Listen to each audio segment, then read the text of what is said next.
then we had this printer and all worked this way. And then came the year 2000. And I read in a computer magazine, the German Linux magazine, which is the same as the English is from the same publisher as the English Linux magazine. Okay. And Yep. yes, and there somebody who worked as a consultant for network printing, and he has written an article about CUPS 1.0, which came out in the beginning of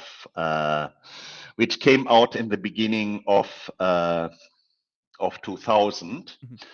So it was new, and it was a completely new printing system. All the distros used still LPD, and he presented it in an article. And I read the article. I bought the magazine every month because I was interested in free software. I bought it already since more or less since I started system administration.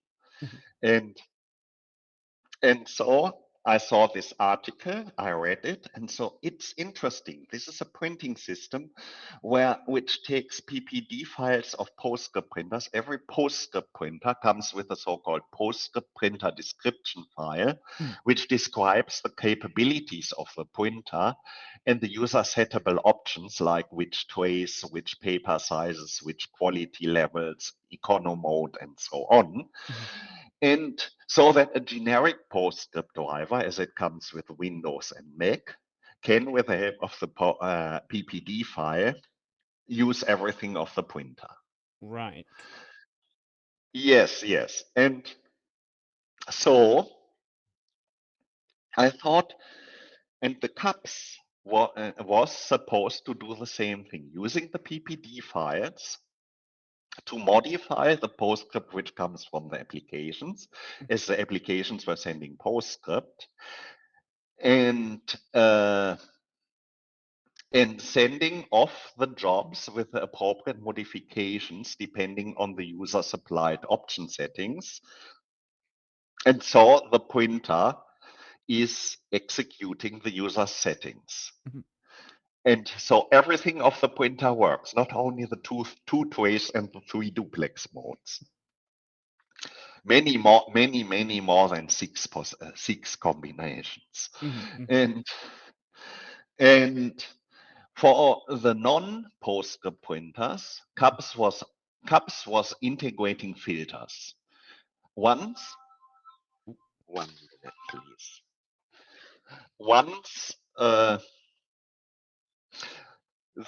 For when the job does not come in PostScript, for example, when you send with a command line utility, just a picture or so, or plain text, then it is converted into PostScript by filters. In CUPS, when it was PostScript, CUPS ran it through a PostScript to PostScript filter. This one once inserted the PostScript code of the options in the PPD file, as the PPD file contains for every option setting, the PostScript code which has to be sent to the printer so that the option is appropriately executed. So it inserts this PostScript into the PostScript stream, and this filter executes also things like print four pages on one sheet, or print only page 1, 2, and 5, and so on. And then after the PostScript to PostScript filter, if it's a PostScript printer, the job is sent off to the printer, and if it's a non-PostScript printer, it goes through other filters to turn it into the raster format of the appropriate printer. So CUPS also supports non-PostScript printer with additional filters, but these filters needed a special format. So one needs certain integration work to generally use CUPS. But we had CUPS. Our 3 printers, the 2 black and white PostScript printers and the color PostScript printer. At that time, I discovered that the color printer was PostScript. Worked with all pipes and whistles. And all perfectly, we could do a lot more with the printers than before. And so I installed cups on the whole network, on all the machines, so that everyone could print from their machine easily. But to control the options for the printer, one had to do command line. One had to enter one command which lists which options are available, and then you have to enter the print command and tell on the command line what you want to have. This is still, it gives you full access, but it's still somewhat awkward. Right. More intuitive like the old thingy, but it's still somewhat awkward. And so I wrote XPP, the X printing protocol, a simple print dialog I wrote in C++ with FLTK. Am I able And to this find was a GUI toolkit for C, which was rather easy to use. I think it's even still exists, but practically nobody uses it anymore. And so I also do not know whether it's still maintained. In XPP, you can even find X printing protocol. XPP, you can even still find on the internet. It's on SourceForge. It has been all the time there. And this little print dialog, I wrote it up in its first version in something like 10 days. And I put it in our department on a publicly accessible server, and I announced it on FreshMeet. FreshMeet was the platform where free software developers were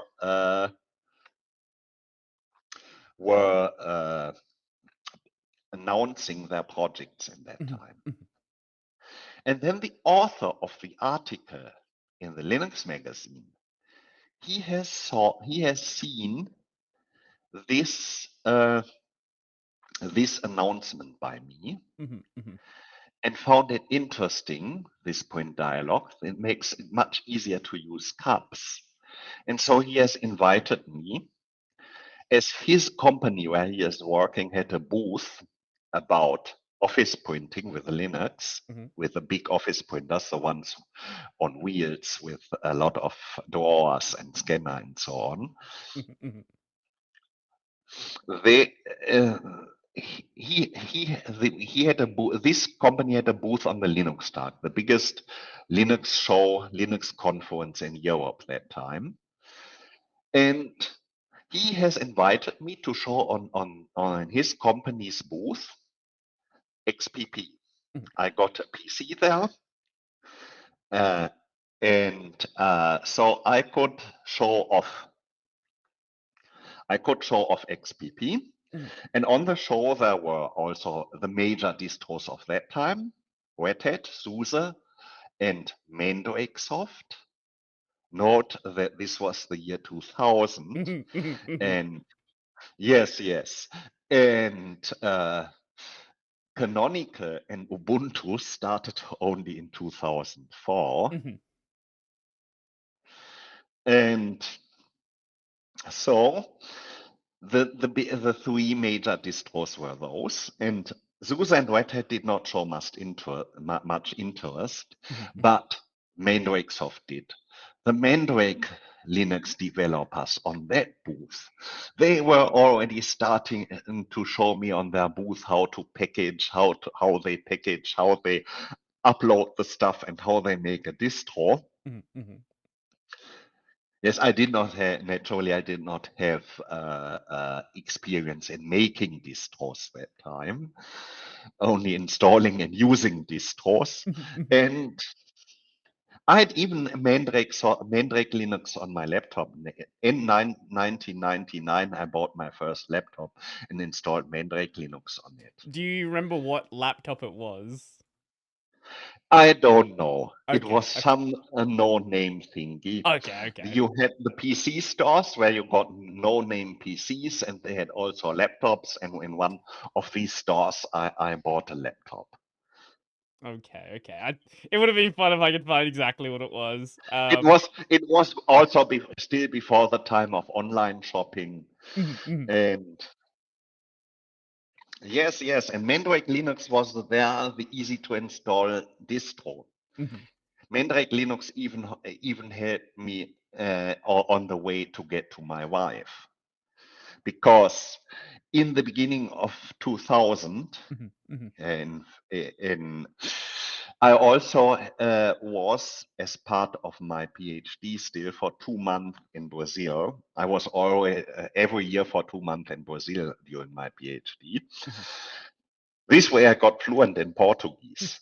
And at that time in 2000, I met my wife, and she and when yes, we married in 2004, Oh. but I met her that time, and she was had a computer, had bought a cheap computer in such a store there Mhm, in Brazil, and wanted to have Linux on it. mhm, And I have installed Mandrake Linux on it, and it worked all, and I succeeded to make it working perfectly. And she fell really in love with me by that. That's a good story. I love that. Yes, and so this and the show, the Linux Talk, was in July. Was later. It was in July, in the Mhm, beginning of July 2000, and the people of Mandrake Soft, mhm, they they didn't know about that. mhm, mhm, They didn't know even that I was a user of Mandrake Linux. mhm, mhm, They had they had shown me their everything, and there was also a show. It was 4 days the show, and there was also a social event at one night. mhm, And at the social event, they were all coming to me and telling about their office in Paris and what they are all doing there and how their day is going there and so on. mhm, mhm. And in already, I think the week after the show, I got the invitation. Do you want to work with us in Paris at Mandrake Soft? And I said yes, and they sent a contract in French. I went to my professor, my PhD professor, who also knew French, because I didn't know any word of French that time. Okay. He helped me to check whether it's all okay and legitimate. And then I accepted. And in the beginning of July, I was on the Linux Tag. Mhm. And on 1st of August, I lived in Paris. Wow. Yes. And my first task was to switch Mandrake Linux from LPD to CUPS. Mhm, mhm, And this was not only just uh, RPM packaging CUPS. Mandrake was derived from Red Hat, so it was RPM based. mhm, mhm, I had also to integrate all the drivers so that every printer, they did not require it from me. I wanted to have it this way, mhm, mhm, that every printer which worked before with LPD will work with CUPS. And CUPS, as I said, needs a filter for mhm. non-postal printer. And this filter cannot be an arbitrary filter, cannot be just a module to compile into Go script. Mhm, mhm, It needs to be a special filter with a special command line. So the usual thing which you had to do with filters is to do a wrapper. The easiest thing which you could do is you create a shell script which mhm, has the the command line syntax of a CUPS filter, and inside it calls Go script and perhaps some extra filter and so. mhm, And you have to write a PPD file for the options. And this would be a lot of work with the many drivers, but there was fortunately a website called linuxprinting.org. Mhm. And linuxprinting.org was a database of printers and how well they work with Linux and with which driver. And so there was also a database of drivers. And for each driver, how the driver is called. So the command line of GoScript, of extra filters, and for each, and also for how the different options are called. Mhm. And with this framework, it was possible and to generate PPD files plus plus CUPS filters.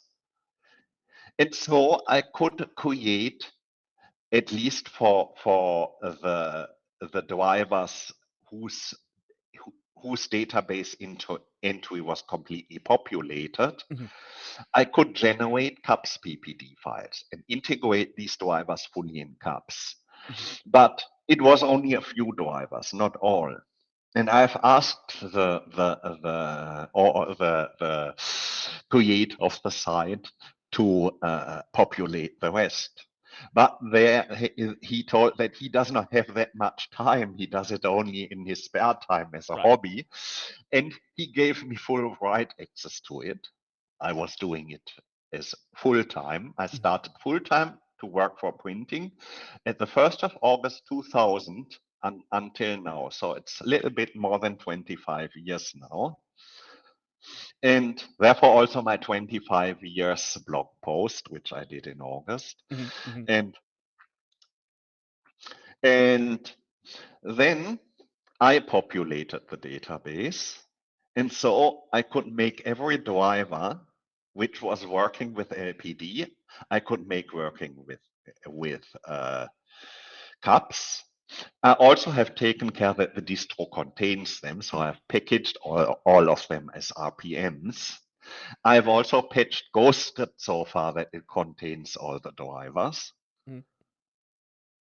And this way, we had, in this way, Mandrake Linux was perfectly able to print with CUPS, and it was very easy with